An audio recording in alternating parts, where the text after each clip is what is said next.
Welcome into the Gramlich and McLean podcast, presented by Ingles, the official supermarket of Gramlich and McLean. Mac, we're going to kick off this week with 5 more episodes, by the way, because we just don't stop. But we're going to kick off this week with a big-time brand in the Atlantic Coast Conference that we all need to see, and I know Florida State fans watching would agree, need to see have a big bounce-back season, and of course that is Florida State. So much new, Mac, with Florida State. New coordinators on both sides of the ball, Gus Malzahn, Tony White. New quarterback, brand new wide receiving core. Reports seem pretty good out of camp that these new playmakers are, in fact, making plays. Let's start with kind of just some overall thoughts of where we think Florida State is. Yes, super excited, right? Because last year, the worst ever, it's the worst in history. So you would think, I know there's one notch or 2 notches we could go down, but you think that it's going to be better. You Don't hope, even. right? That it's going to be better. And I think because of the coordinator changes, because of the addition of Tommy Castellanos, just a mobile quarterback, a guy that can move around. We'll talk about that more in a second. It's going to be unbelievably different. Better success. Gus Malzahn, I think, is one of the best to ever do it. You'll hear Coach talk about that, here in the interview in a second. But just the pieces that they've added, the mindset that they've added, and some things that I've heard, from within the program and different people, is there's a mind shift change. And, last year during camp, Coach would talk about, we're strong, we're fast. He didn't talk about we fight. He didn't talk about we compete. Said that this year, and I've heard different things that he said, KG, that really make me feel a lot better, about that situation. That's very interesting. Yes, I think there has been a mindset shift. You can hear that with our interview coming up with Coach Norvell. I know some skeptics might say, well, of course they're going to say that, but it feels like you had no choice, right? When you bring in these coordinators. Yeah, you bring in so many new faces and new players. I want to let's start with Tommy Castellanos, of course. And we talked to him a couple months, maybe a little longer than that, Max. So go find that on our YouTube channel because we do have an interview with him. He has said some things since, obviously talking about Alabama and such. But, Mac, I want to talk about something he said much more recently, that it was on the ACC Network's Roadshow with Roddy Jones, that I found way more interesting than the Alabama stuff. Yeah. Roddy asked him about Boston College and about how all that went down. And he basically said, if I had to do it again, I would stay. What I did was selfish. Like, I regret what I did. He said, I feel like I owe that to them, my teammates, just to have sat through whatever I was going through, put my problems aside, not be selfish, just be there for them, support them. I really wish I could go back in time and I would just sit and I would just watch. That is a very mature answer. I think we all understand, you're benched and you have these options now where you can just leave, which it didn't used to be that way. And so that's human nature. But the fact that he is saying that, I thought that was really interesting because it seems like there's a maturity there. Right. And I think he knows too, Mac, that in a lot of ways, this is his last shot. Like this, right. It seems like everything is going into this opportunity at Florida State. Right. And it shows growth. And we're guilty of this, but fans and the world is guilty about it because we want a finished product immediately. We don't want the developmental phases. We don't want to see the growth pains and all these different things, but that's happening before our eyes. It happened with Cade Klubnik at Clemson. It's happening here in a different way with Tommy Castellanos. I remember his first year as a starter at Boston College. I hated his attitude. I hated the way he played the game, celebrating in people's faces. He's losing and he's getting in people's face. And I'm just like, what are you doing? And then he grew up from that. And then this situation that he's faced with, it's showing maturity. It's showing that he's learning, showing most importantly that he's listening to others maybe that have told him about that situation from their point of view or whoever that was, if it was previous players, coaches, teammates, things, or the NFL, whoever kind of got in his ear about how that situation was handled. And he listened and he takes that feedback. But looking at him this year and moving forward from that, which is a very important piece because I think it shows the development of the man and the football player. I think we're going to see the best version of Tommy. I mean, I really do because, I've said this time and time again, he was put in a box last year. Believe it, don't believe it, watch the tape and you can see, the things that he was able to do. That's not going to be the case this year. He is going to be given the keys to the car. They are going to cater what he does to fit their offense. And that's what I think the best play callers do, that the experience that I've had in my playing career and talking with other coaches and, other coordinators and things of that nature is, sure, we have the idea, we have the culture, we have the premise of what we're going to be, but who we are and what we do on the field is dictated by what we have and what players we have. And you've got Tommy Castellanos this year. You need to let that guy create, let him get out in space, surely operate, get your reads, 1, 2, 3, check down, run, but let him do that and let him have the freedom, have the design runs. I mean, I expect this guy to be close to 1,000 yards rushing, 2,500, 3,000 yards passing. I mean, that's what you want to see from Tommy this year in this offense, KG. Well, speaking of that, Mac, to do that, you need weapons. And Florida State has upgraded everywhere. Now, obviously, they needed to upgrade. We all understand that. But this wide receiver group, Deuce Robinson, former 5-star, transfer from Southern Cal, Squirrel White, kind of the perfect speedy. And I know he's had some injury issues come up, but it seems like he's going to be okay. We were seeing that lately from Norvell. And Javon Boggs, too, who we talked to Norvell about. This group, I think, could be really special. Norvell says we want to push the ball vertically. We want to be explosive. Like, that is the complete opposite of what they were last year. I think their hands were tied with a lot of the quarterback play, obviously. But are we going to see that, Mac? Like, it feels like, well, at least it's going to be better. Right. But I feel like these wide receivers can kind of tell us maybe the ceiling with how well they perform. Yeah, I would think so. And again, I'm really excited about Deuce Robinson. I mean, I think that he has the opportunity to be such a weapon that you can move around. That's a mismatch nightmare. I mean, who do you put on him? The guy's 6'6", 225, 230. I mean, what do you do? And he can run. He's athletic, really explosive. So that's going to cause issues on top of when you move him around. I mean, it's obviously what can your quarterback handle? What do you want to put out there? But trying to get him on even a worse matchup by motioning and trying to confuse man-to-man or zone principles it's got to be a huge piece of it. And listen, that's going to be right. Like, where's zero? All defensive coordinators are going to be saying that, trying to find that guy. And then you hope that opens up things for a guy like Squirrel, if he can, get to 100% quickly, for a guy like Gavin Blackwell and, just others that are on this team, in the tight end room as well. So, I think that's where you can see it, because you have those threats, you have that physical presence. And Tommy's put in the work with these guys too, right? Like, we've heard the stories about how he has gone the extra mile, how he's practiced more. He's getting in the film room. They're going on trips. They're doing all these different things, KG, to, really just get it going. And so that's what's impressive to me, the instant kind of bond that I've seen, because I follow Tommy. We're not friends, but we talk back and forth and do different things. And, just really seeing that, how he's taken it in is really impressive to me. The other thing on the offensive side of the ball that it has to be a must, because Gus Malzahn wants to run the football. Mike Norvell wants to run the football. Offensive line and running back group there have to stay healthy. They have to be able to go. We need our first 5 out there. We need our running backs out there and available. And, at the end of the day, they just have to be ready to do their job and do it at a high level. Because if you can set the tone running the football, whether with Tommy or this core of running backs that I think is going to be really good, that will open up everything else in the passing game there for them. Mac, you hit the nail on the head, because as explosive as they want to be, they're going to have to run the football. And last year, they were 128th in FBS in rushing yards per game at 89.9, which is just not going to get it done. Now, your quarterback was a statue. That was a problem. I think Castellanos and his ability to run the ball is going to be huge. We've heard great things about Roydell Williams. Coach talks about him. Jalen Lucas, who they're excited about. I've been seeing a lot about, now, I've Googled this man. I've been watching different things on YouTube. Everyone says his first name differently. Usmain, I'm going to go with that. Chroma. Yeah. Now, he was a flip from Georgia, 4-star. He's huge. He's like 6 foot 215.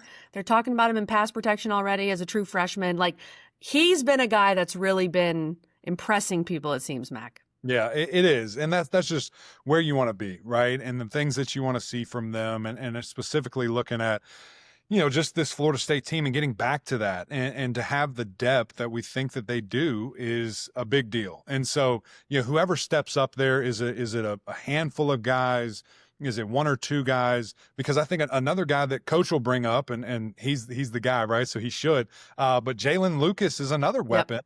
that is going to be a running back, going to be out Call in him an X factor receiver, X factor type guy. So I'm really thrilled for what this offense could be. And guys, just got to stay healthy. You have to stay out there. It's going to be the biggest piece of this puzzle. It is, and we're going to get to the schedule. I think the schedule's very intriguing. Of course, opening with Alabama, whose number one running back is apparently out at this point with some surgery. But the defense, okay, Tony White takes over from Nebraska. Kind of similar, and I hate Florida State fans probably don't love that we're comparing them to Miami, but maybe they do. Miami with their new DC, it seems like both teams are like, okay, we just need a fresh start. Right. We need an emphasis on the basics, like let's tackle better. We need more physicality, all this. That's what Florida State wants. The big issue for them, of course, Mac, last year, they were minus 16 in the turnover margin. Yes, now, Tommy is he's going to take some chances. He might throw a pick, like a couple picks, obviously. And you need this defense to make some plays. There were times last year where it felt like the secondary, like the ball was thrown right to them, they just dropped it. So do you have faith, Mac, that this defense can, again, I feel like I'm just a broken record on this Florida State episode. Of course, it's got to be better, but how much better can it be? Well, I think, right, it has to be, right? Like with all facets of it, for tackles for loss, sacks, creating turnovers, stopping the run. I mean, just everything has to be better. And that's why they made the change that they did. And now they missed on, a couple of different guys that they brought in that they thought were going to be home runs, and they weren't. Guys that just weren't, to the level that they thought they would be or could be. And I think they feel better about who they have brought in. And with the DC, Coach White there, I mean, I love his attitude. I love how he carries himself. I love the expectation, that he has. I watched an interview from his a couple of days ago where, he said, I love the effort I'm getting from some guys. I love the physicality I'm getting from some guys, but there's some guys that are supposed to be leaders on this team that I need more. And if he's saying that to us, to the media, to the fans, he's definitely saying it in those meeting rooms. And that's a part of this thing. Accountability is such a big key. And really good players, fantastic players want that. They want that coaching. They want to be coached hard. They want to be held, accountable. And so that's what you hope you kind of see here. So, similar to the offense, we have to see improvement. I think we will. How much will be interesting. Guys like Darrell Jackson stepping up and really good players, leaders of this team that have been there, done that. I'm probably, I don't know if concerned is the correct word, but I'm most concerned and eager to see what the linebackers are going to look like. I feel pretty good about the line of scrimmage and the back end. Just who are these linebackers going to step up and be? How ready are they to go against a team like Alabama? And just, how physical of a presence, can they really be in that game and the rest of the season? So, we'll kind of see with that. We'll know very quickly, KG. Yeah, no, we will. And it's interesting because I want to talk about the schedule. Like when you open with Alabama, we'll see what Coach Norvell chooses to do. Just for reference, I know you Florida State fans know Mac and I are both Clemson graduates, but of course we try to be very fair to Florida State. We want Florida State to be very good. Yeah, we want Florida State to be good. All these Tigers in the background. Sorry to offend anybody. Like, we're not going to lie. We want Florida State to be as good as possible. No question. And it reminds me a little bit, Mac, when you have some of these freshmen, these young, unproven players that you're excited about, and then you open with Bama or you open with Georgia, like Clemson did last year. Yeah. And then you just didn't see these guys because either coach didn't trust them, felt they weren't ready, they gave them a few snaps, and they're playing Georgia, and it just didn't work. So that's what I'm curious. Or you want to protect them, which we've heard that too. You don't want to break them. Yeah. Or you don't want their confidence shattered. That's what I'm curious about with Alabama. I'm curious, like, will we see a lot of Chroma, who I'm really excited to see? Will we see a lot of some of these young players? I guess you're going to have to. I think that's part of, the retooling of this offense. But you open with Bama, and I'll talk about the rest of the schedule and the wins there that I see, Mac. But their win total is 6.5, by the way, per Vegas. Mm-hmm. Do you see, just for the context of this season, I know it's great to be playing a huge game, August 30th, 3:30, everybody's going to be watching. Do you see this as a positive, or are you more going into this game like, let's get to East Texas A&M? Right. Well, I think a couple of different ways. I think anytime that you can play a game of this magnitude, two brands of this magnitude, a top 10 team in the country at your place, it's a big deal. And you want that on the schedule. And it's been a massive target, massive thing at the end of the tunnel from the end of last season to right now. Like it's been there and this is happening. And so it gives you a little added motivation. Not that you should take every opportunity, but we know that it's a little bit different when you open with Clemson, when you open with Bama, when you open with Ohio State or Georgia or Notre Dame, whatever. It's a little different. And so, for them to have had that, for the sense of urgency that I know has been there from everybody, it is a big deal. Now, would you like to be an established team? Would you like to have a 3-starter, a quarterback, and known commodities everywhere? Yes. But this is why you come to Florida State, to play in these type of games. That's why some of these transfers came to Florida State, because of this opportunity to go against these guys, the Alabamas, the Miamis, the Clemsons. And so the Floridas, so I'm excited to see this. I'm excited to see what they do. And I go back and forth, like A, it will be telling of where they are in that moment. Mm-hmm. B, it will be telling of where the program's going. And then C, we'll find out the rest of the way. Like, does this team have fight? Did they roll over? Right. Did they hammer these guys? And this is going to be a surprise of the season. There's a couple of different things that really can happen. And, Bama's dealing with some turnover too. They're going to have a brand new starting quarterback. They're going to have now they have some more known commodities that are probably top 15 picks that you would like to have on your side as well. But there's some uncertainty there as well. And there's some unease. I mean, these guys didn't make the playoff last year. There's some unease in Alabama there in Tuscaloosa. So it is a fantastic opportunity, I think, for both programs to open this way. And I do think it's a little different that it's in Doak Campbell. Like, that part is cool. And you're going to unveil your new stadium. Yeah. I saw different things about the new facility that we talked to Michael Alford with. We talked about it with him and also with Coach Norvell. So it's an opportunity. I think the only way it hurts you is if you get blown out. If you are in the game, play pretty well, obviously if you win it. But if you're in the game, it can only help you. And Mac, when we look at this win total at 6.5, here are the wins I see. East Texas A&M, Kent State, at Virginia, I think that should be a win, at Stanford, Wake, Virginia Tech. That's 6 wins. That's where you are? No. Hold on. Those are guaranteed. Nothing's guaranteed. Those are the games you should win. Yeah. My trickier games, kind of like I think the games that could make or break the year, are Pittsburgh at home and at NC State.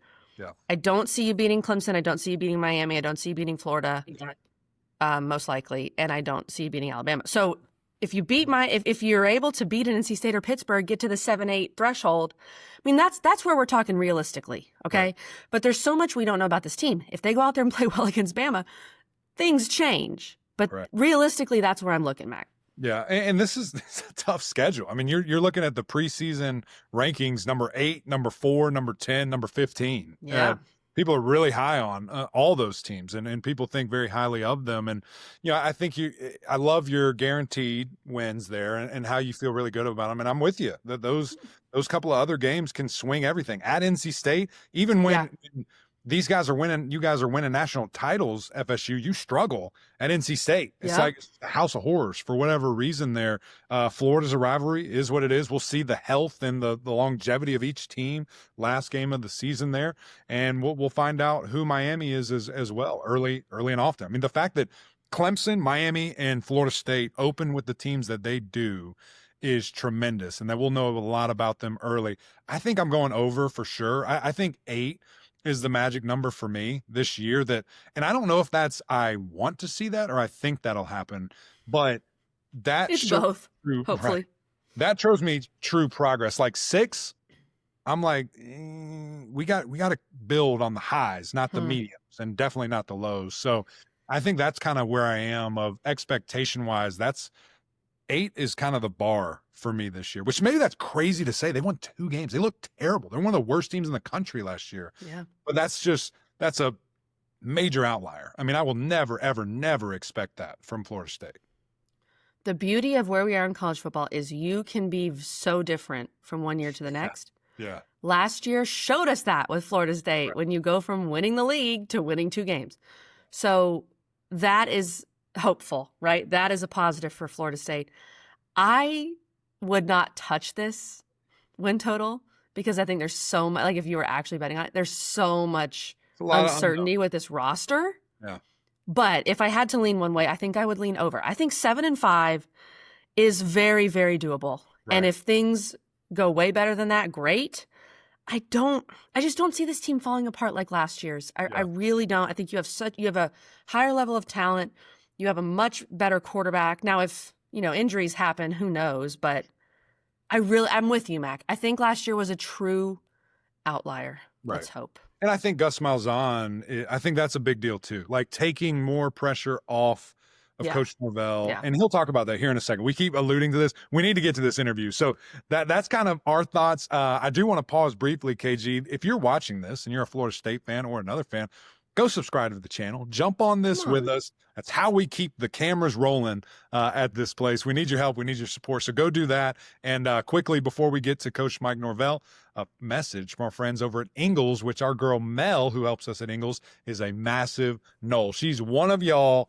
So she's in. She's probably watching right now. We appreciate you guys. Let's get a message from Ingles. Did you know that Ingles sells more organics than any other store? Or that they run their own dairy? Or that they only serve USDA choice and prime meat? Did you know that they have more local craft beer than any place else? Or that they have Energy Smart stores? Or that they professionally slice and package imported cheese from Europe? Did you know about their giant international aisle, local farm partnerships, curbside pickup, wine department, or that they donate 3,956 meals a day to local food banks?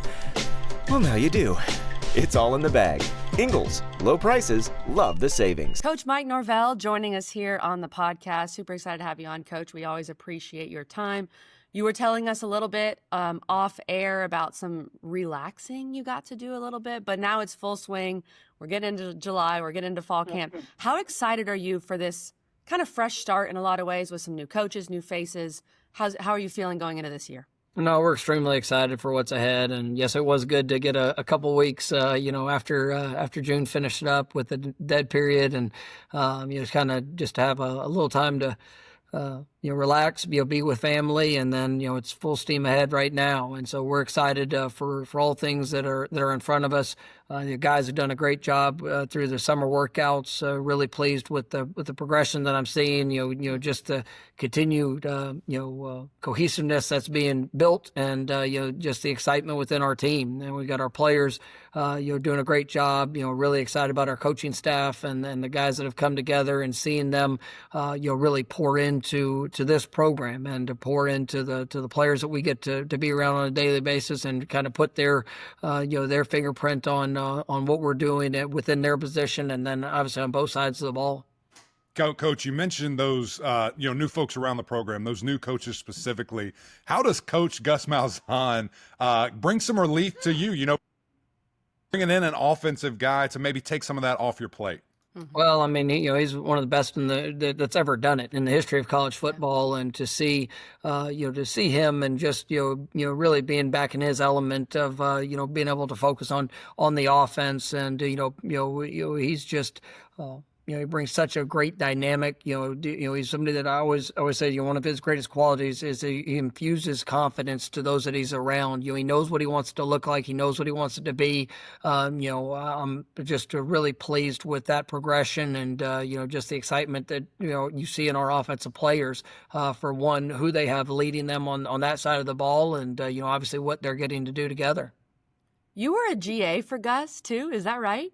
So I was. And you've seen. I mean, there was a time, and people still consider him, but 15 years ago, like, he was the next genius of college football, and still, of course, has those ideas. But what was that experience like? What did you learn? And now the roles are a little reversed, which has got to be interesting. Well, no, it was, I was so blessed to have that opportunity, to be under Coach Graham, who was our head coach, and, Coach Malzahn, who was the offensive coordinator. And, we worked together for 2 years. He gave me, that chance to be his GA, and really just try to take every bit of it, every bit of knowledge, all of those experiences. And in those 2 years, we ended up having the number one offense in college football there back at the University of Tulsa. And, right. It was was a wonderful, time for me, and really helped, establish a lot of the foundational elements, offensively, that I was able to carry on, throughout my coaching career. And, we've stayed connected, throughout our journeys, and, for all the success that he's had. You look at, just the production of his offenses, and, just the things he's been able to do, the innovation that he brings. And so you'll be able to come back together, now work side by side, once again, and it is truly a blessing. He's such a great guy, right? The things that he does, and how he wants to be a run-heavy offense, and that ground and pound, but also not afraid to air it out as well. And I know that marriage between, kind of your ideas, his ideas is going to be very fun to see. But can we expect that, kind of run-first mentality, and maybe even how, some of the running backs, which we'll get to in a second, are kind of built right now for you guys? We want to be explosive. We want to play fast. We want to attack in every way possible. And, I think, Coach Malzahn's done an incredible job throughout his career, being able to, establish the run game, force people have to come up and, obviously, count the hats to be able to do that. But then, for us, we're going to push the ball vertically down the field. And, we want to be one of the most dynamic, offenses in the country. But we want to have a true identity, and that identity is going to be explosive, and that's what we're going to do, on the ground, and obviously through the air, and something we're going to push, push from every different element, showcasing the playmakers that we have. When I think dynamic, Tommy Castellanos comes to mind. What he's done, what he did versus Florida State the past couple of years, what he's done against different teams. And so that what a weird way to bring it up, KG. Come on. I mean, Coach Norvell knows. Come on now. Well, and now that's one of the reasons he's here. Right. That's a fact. That's a fact. He's got him on his team. And I mean, look, the Noles did overcome a ridiculous Tommy performance up in Chestnut Hill, still won the game. But when you pair that with Gus Malzahn, that had to have been an attractive thing, bringing them both in. But tell us a bit more about why you thought Tommy could be the guy, and why you went after him to be the next quarterback at Florida State. Obviously a lot of respect for his game. I've seen it up close and in person, having to go against him, obviously was very familiar with him, coming out of high school. Obviously Gus signed him, there at UCF, and he got a chance to make an early impact, there. But then you saw, just really the journey at BC too. And, I know it's, you look at the first year and all that he was able to do, and then even parts of the transition of a new staff, new philosophy, new things that he had to work through, and you saw some of the steps that he made in his game, and for all the things that ended up transpiring there, I'm excited for the opportunity he has here, and I think it is a great fit, just who he is, what he has brought into our locker room, the investment that he's making into his teammates, really has a true passion and love for this place, as a place that he always loved, growing up, and right. He wants to make his impact, and you get one shot to be able to leave a legacy, and he's got that opportunity now, and excited to see him continue to grow within the things that he's going to be asked to do, and to be an incredible teammate, and a guy that makes everybody around him better. There are such in this world that we live in today, good and bad things about the portal. It is what it is. But a situation like this, where a guy literally grew up, cheering for and wanting to be that guy for the Noles, now he has that opportunity. It is very cool and excited to see. And I don't want to speak ill about anybody or put you in that situation, but it felt like last year he was asked to be in a box. I just think, and I haven't been to practice, I don't know, but it seems like there will be more creative freedom for Tommy to be Tommy. But in the same sense, how, I guess, do you try to control that a bit, if that's the right word, and make sure he's playing within the system, but also has the freedom to be special, because that's what he does best? Well, I mean, I think every experience that you go through as a player, as a coach, you get to grow and learn from, and like I said, you saw growth in his game, even a year ago in different areas, and you saw things that that he did really well, and then you also see great opportunities for continued improvement. So I do think that his journey is one of the things that really has kind of attracted me to him, and just his mindset, his approach. But I do think that this is a great situation. It's a great offense for him to be able to play in.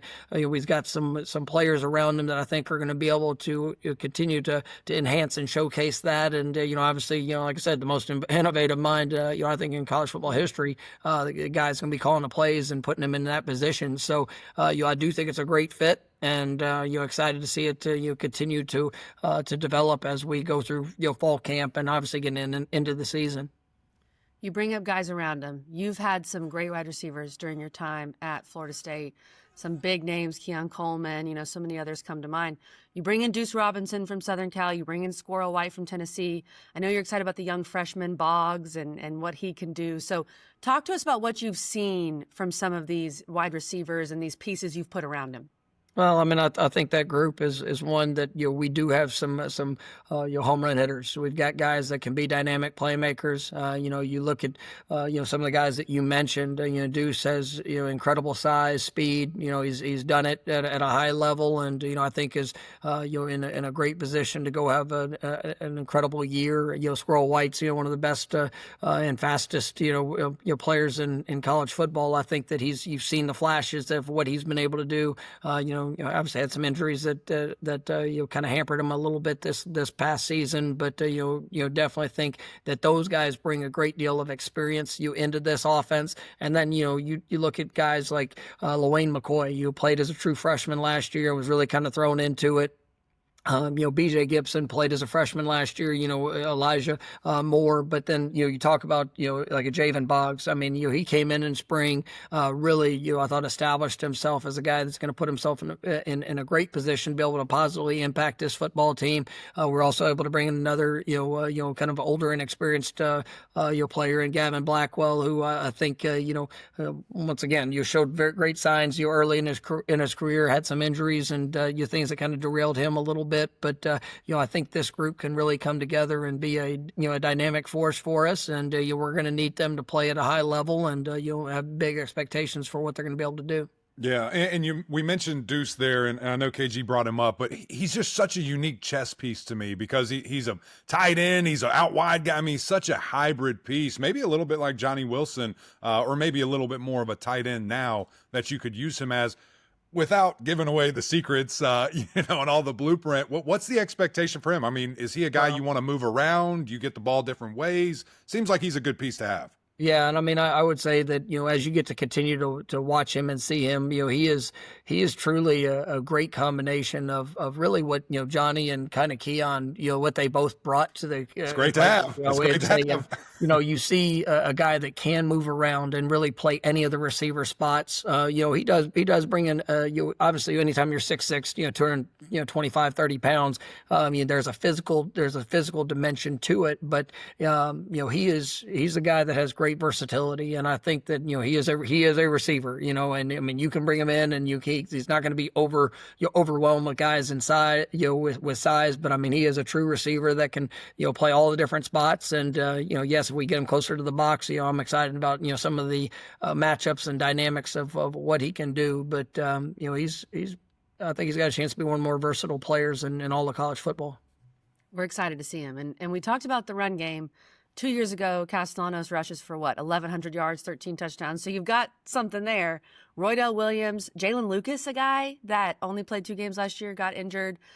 Tell us more about what you see your running game looking like. Well, and you start off with those 2 guys, and those were 2 guys that we were really excited about, this past season. That I think played a combined 5 games, 6 games.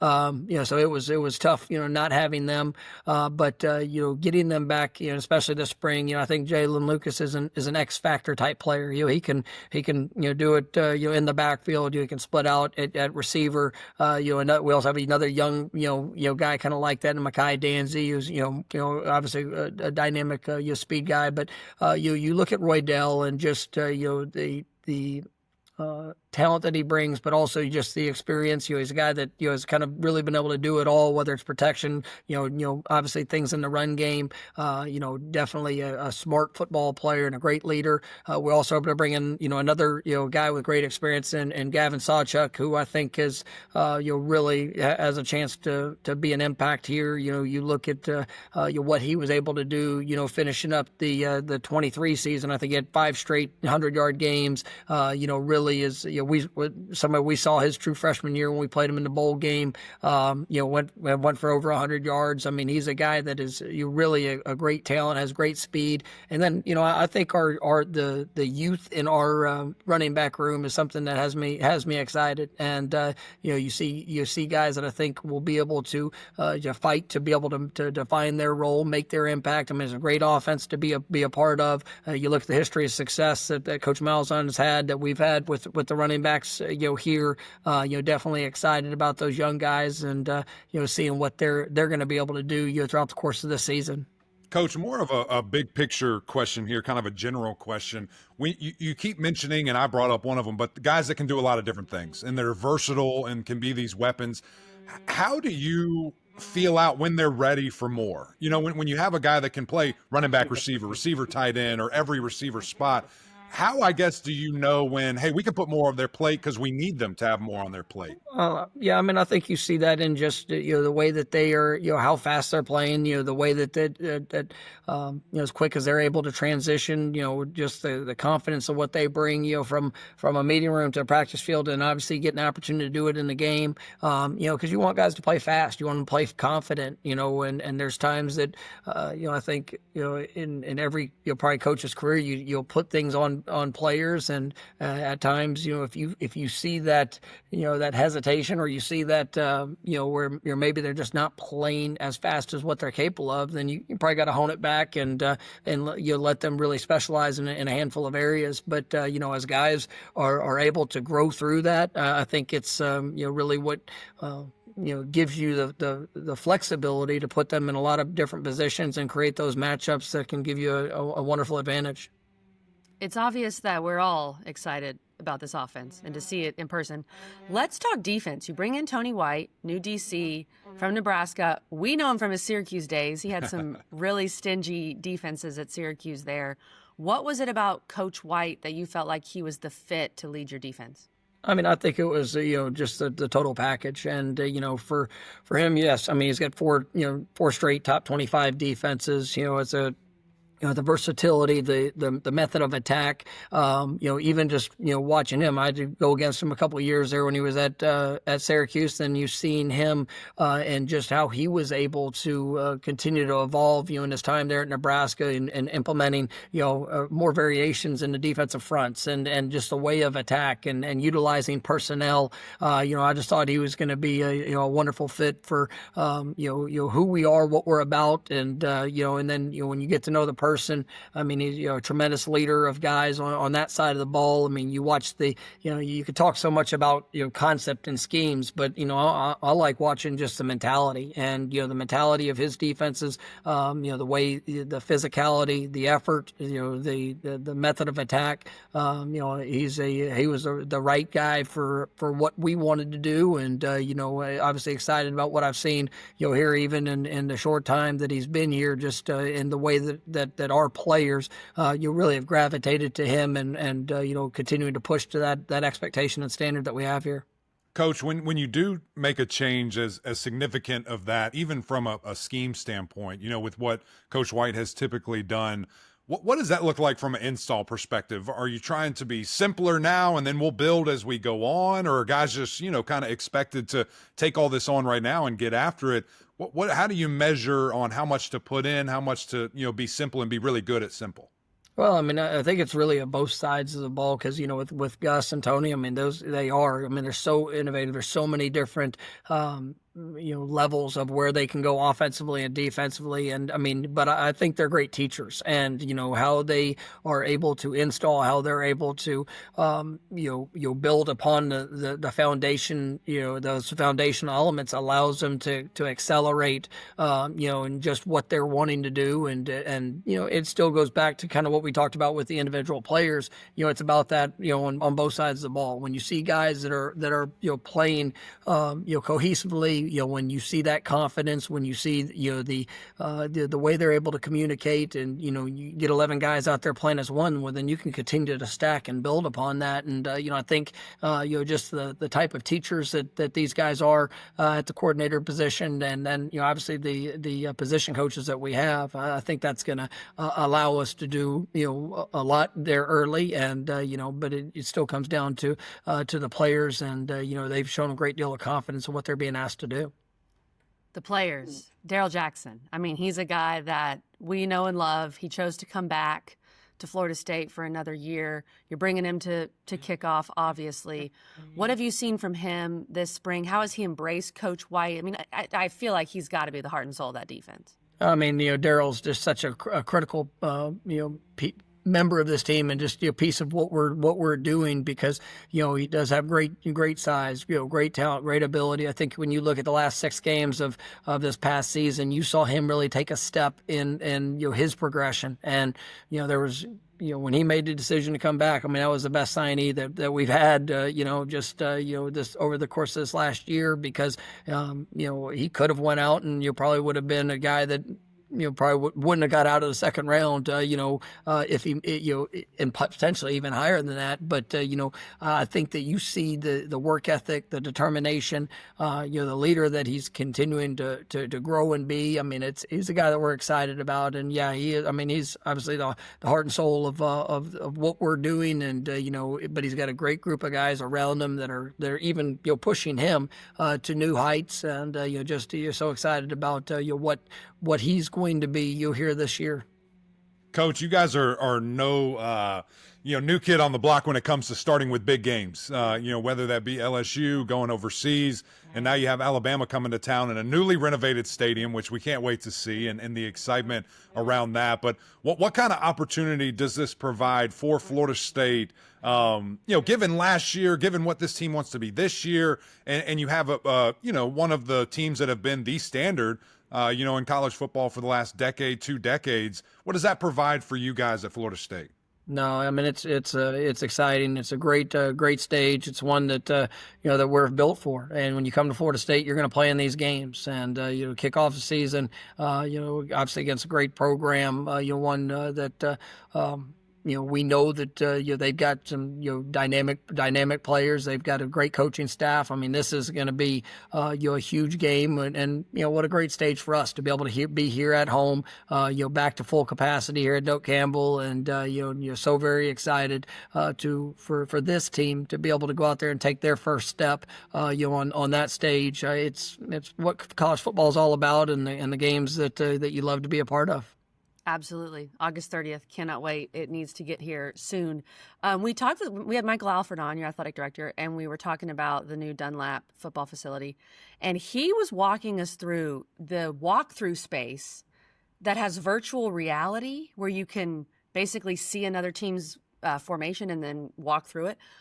What about that? Is that your favorite part of the new facility, or is there something else that I'm missing? Because that sounded incredible. No, I mean, it's great, and obviously so fortunate for the investment, and obviously all the work that's been done. I mean, it's been a multi-year process, and being able to be able to get to have this facility, and even early in the journey, they asked what I wanted this facility to be, and the 3 words were mind, body, and soul, and I wanted a facility that more first and foremost was able to help our players be the smartest football players that they could possibly be, and to be as unique as we could be in the way that that we could teach, the way that they could learn to comprehend and be able to maximize all of their God-given talent, and be able to develop that with state of the art facility at the weight room and athletic training facility. And so really that's where the focus went. And as you get to see it, and as we get ready to move in, it's also going to be a place where these guys just love to be, and that they're going to be able to have all the amenities to kind of refresh them, and to be able to spend that time, because when you're on this journey in college football, it truly is your football family, and the amount of time that you spend together. I wanted this to be a space that in all 3 of those areas that they were able to be developed and fulfilled within their mind, body, and soul. Well, it's good timing. Can't wait to see it. It's going to be amazing, I know, when that thing is finished. And I think you guys are moving in maybe right after camp. So the whole season you'll have in there to take advantage of it. Coach, we're excited for you this year. Thank you for your time always. It is so great to see you. And good luck to the Noles this season. Well, thanks so much. Hope you guys have a great rest of the summer, and go Noles.